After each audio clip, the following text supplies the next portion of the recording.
Tradicionalmente terminamos la semana en 8 Magazine hablando de historias de la Burgati, y aunque ahora terminamos la semana los jueves en lugar de los viernes, pues hemos mantenido esa costumbre que es muy buena y muy sana y que compartimos con Jesús Toledano cada semana. Jesús, ¿cómo estás? Muy bien, buenas noches. Hacía un par de semanas casi que no te veíamos, el jueves pasado no te saludamos, así que me alegra reencontrarnos para hablar de historias de la Burgati. En el sumario les he contado algunas pinceladas a nuestros espectadores, porque hoy es uno de esos días que vamos a conocer a personajes, a ilustres personajes burgaleses de los que todos hemos oído hablar, pero no sé si con el detalle o desde el punto de vista, con los matices que hoy vamos a conocer. Seguramente todos le hemos pronunciado su nombre alguna vez, pero casi asociándolo a una calle, a una plaza, y realmente, y pasa con muchísimos de los nomenclatos de la ciudad de Burgos, como en todas las ciudades, no conocemos, no ponemos cara, no ponemos la historia de quién está detrás.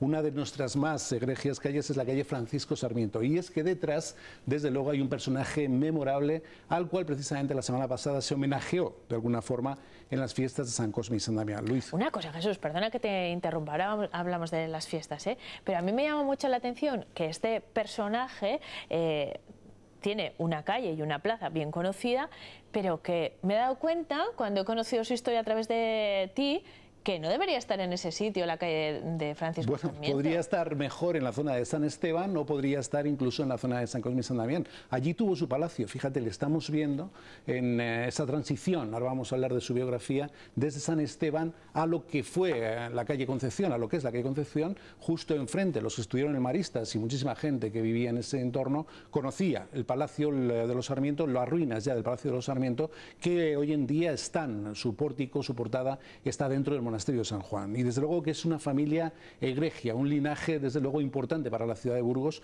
En el caso de Francisco Sarmiento, fíjate, proviene, cuando te hablo de esa prosapia, de todo lo que son sus predecesores, procede de su padre, fue el alcalde mayor de la ciudad, era hermano del obispo Luis Acuña, era hermano del adelantado de Galicia, son toda una familia, incluso por parte de madre está emparentado, su parentela se remonta al rey Fernando III el Santo. Por lo tanto, ese linaje, esa desde luego familia, le lleva de alguna forma, no a la nobleza, pero sí le lleva a destinar sus servicios a la milicia, a lo que es, en este caso, a ser un militar. Llegó, era el tercer hijo de la pareja de la familia, y desde luego los tres primeros se consagraron a la vida militar, y en su caso no fue nada, desde luego, fácil. Eran tiempos en los que las levas, lo que eran los ejércitos, que en este caso se fueron a la guerra de los 60 años, la guerra de Flandes, en una actitud heroica que vamos a conocer hoy, eran ejércitos que sufragaban incluso ellos mismos, y fíjate,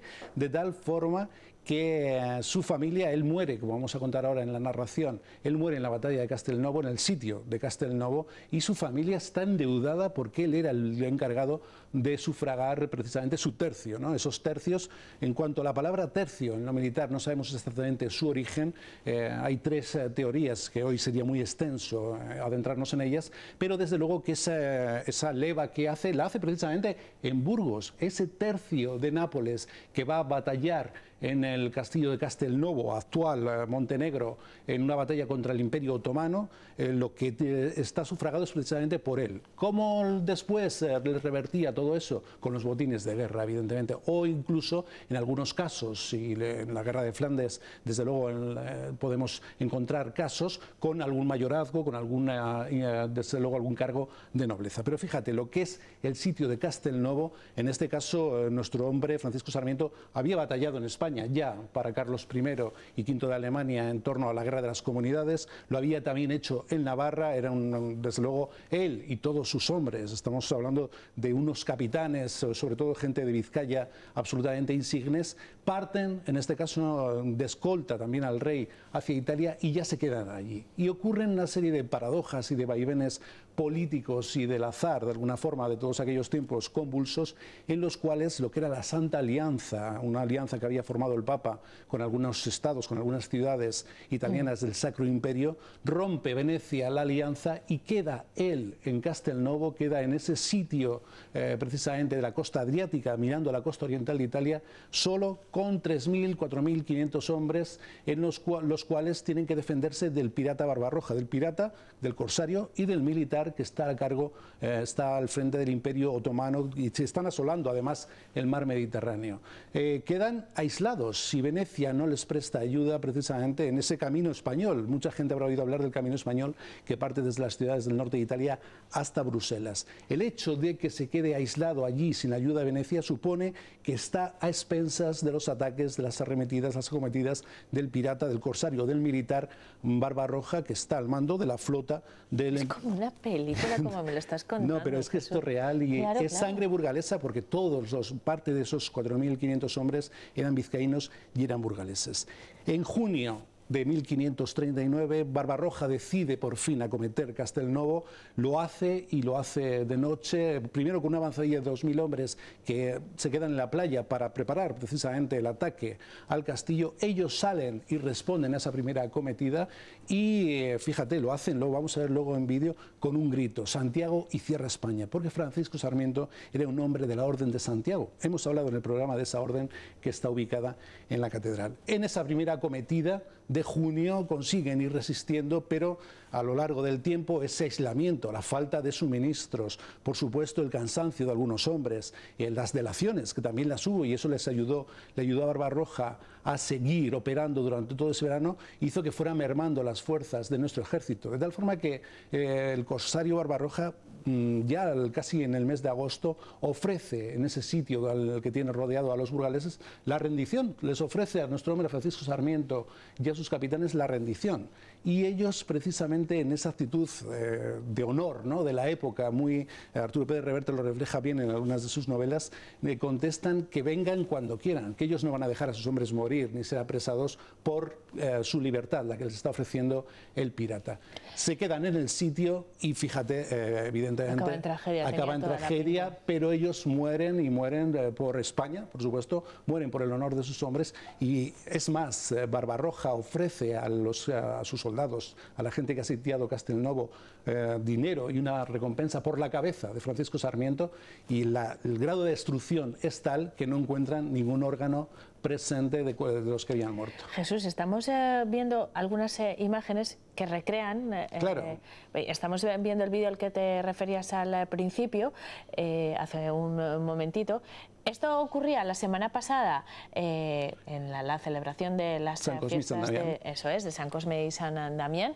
Bueno, era una recreación modesta, pero una recreación al final... No, pero la gente de la Asociación de Amigos del Museo de Memoria Histórica Militar, desde luego que hace esas recreaciones. Fíjate, en este caso los trajes que tenían ellos no se corresponden exactamente con la época de 1539, sí del siglo XVI, pero podemos entender que un siglo es muy longevo. No vestimos igual al finales del siglo XX, ni muchísimo menos vestíamos hombreras a principios del siglo XX, ¿no?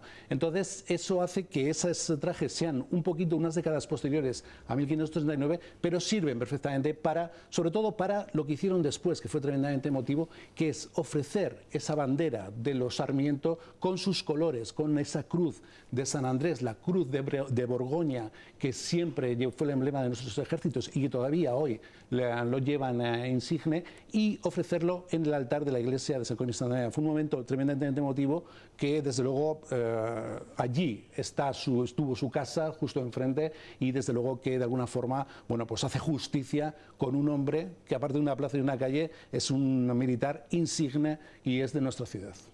Bueno, pues esa es la historia de Francisco Sarmiento, al que casi nada, ¿eh? Casi nada, me has dejado impresionada. Vamos, podríamos seguir y seguiremos con él y con otros, Spinola y otros militares que tuvieron muchísima relación con Burgos, y sobre todo ese concepto de honor muy de la época.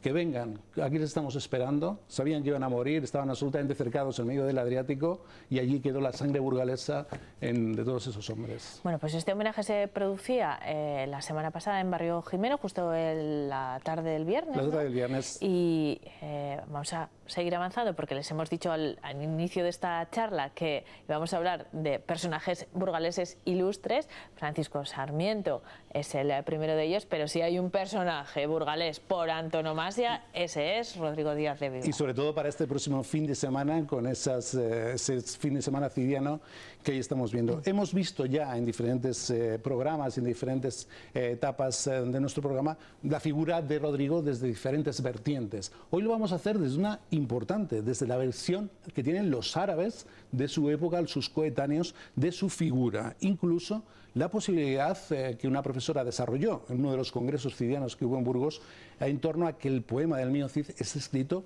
por un vate, por un poema, por un poeta árabe, precisamente en el cerco de Valencia. Y fíjate, sabemos que su nombre, Sidi, el Cid, Al-Cid, es de origen árabe, el Cid.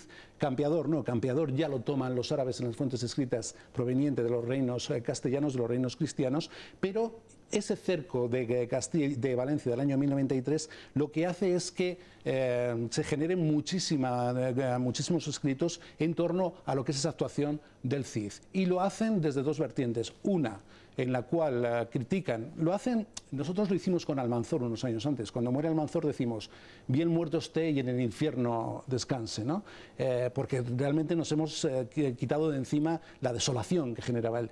En el caso del Cid, en ese asedio también, fíjate, hablábamos de Castelnovo, el Cid asedia Valencia y estamos viendo el plano de la ciudad antigua durante 9 meses, se produce una hambruna dentro de la fortaleza impresionante, dicen que una rata costaba un dinar por poder comer algo y que cocían cuero, y se le acusa, aunque él era un personaje que toleraba a cambio de unos diezmos todas las religiones, y luego lo vamos a ver en un vídeo, él manda quemar, parece ser al cadí, al juez de la fortaleza, lo manda a quemar vivo y también a su familia. Y eso genera un montón de correspondencia escrita de algunos cronistas, incluso de algunas taifas próximas, en torno a esa actuación, ¿no?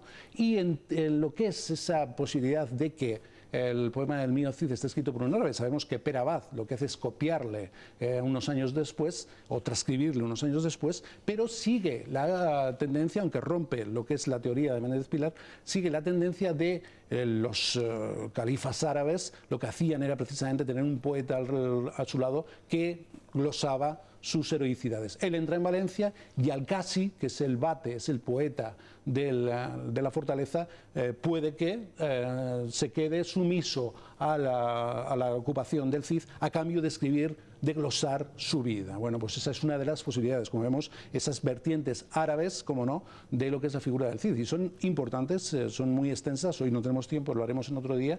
Ahí tenemos, fíjate, la espada colada, otra gran desconocida en el fondo, porque siempre hablamos de Tizona. En esta ciudad, afortunadamente, yo he llevado su escudo durante un tiempo, todo se llama Tizona, ¿no? Y en este caso colada es la espada que se llama... ¿Jugabas en el Tizona? Bueno, en las categorías inferiores durante un tiempo. Sabía. Pero colada se Ahora llama... hablamos de San Pablo, pero es que hubo un Tizona mítico. Claro, y hay un Tizona que todavía existe, que es el antiguo, el equipo de Autocid pasó a llamarse... Perdona, que te he desviado. Pero... Tizona. En cualquier caso, colada se llama así porque es un acero colado, un acero depurado que no tiene impurezas. Y fíjate, tiene una cánula en su mitad en la cual hay un escrito, hay un grabado en la que el Cid manda escribir su lealtad al rey y también dice en latín que sea la Virgen Nuestra Señora que va conmigo, ¿no? Se encomienda la acción de su espada de alguna forma a esa deidad, a lo que es la Virgen. Y fue enterrado con ella y en algunos casos a esos hombres medievales se les rompía la espada. Es una espada que ha sido reconstruida. Esa empuñadura que tiene ovalada y que hemos visto ahora, que recuerda precisamente a las espadas de Flandes, es una obra de reconstrucción. Se enterró con ella y en algunos casos a esos hombres medievales se rompía la espada para que no pudiera ser utilizada. Me llama la atención, según quien cuente la historia, y la del Cid se ha contado tantas veces y de tantas formas, pues cambia completamente la concepción del personaje y hemos conocido el punto de vista de los, en este caso de los árabes, pero hay muchos puntos de vista. Nos vamos a despedir, bueno, vamos a cerrar historias de la Bugatti de hoy con la visión de Hollywood, que no es que sea la mejor, pero, fíjate, pero es la más popular, ¿no? Es muy importante porque vemos cómo los árabes se someten.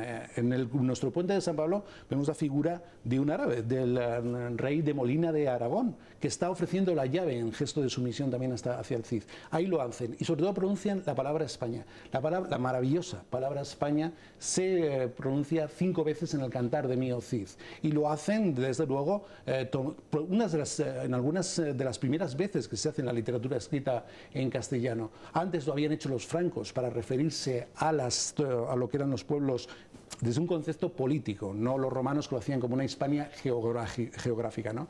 Y los francos podían escribir, o escribieron algunas veces, la palabra España para referirse a los que batallaban al otro lado de los Pirineos. Lo vemos. Y con esto nos despedimos. Adelante. Yo os imploro, tomad la corona y sed nuestro rey.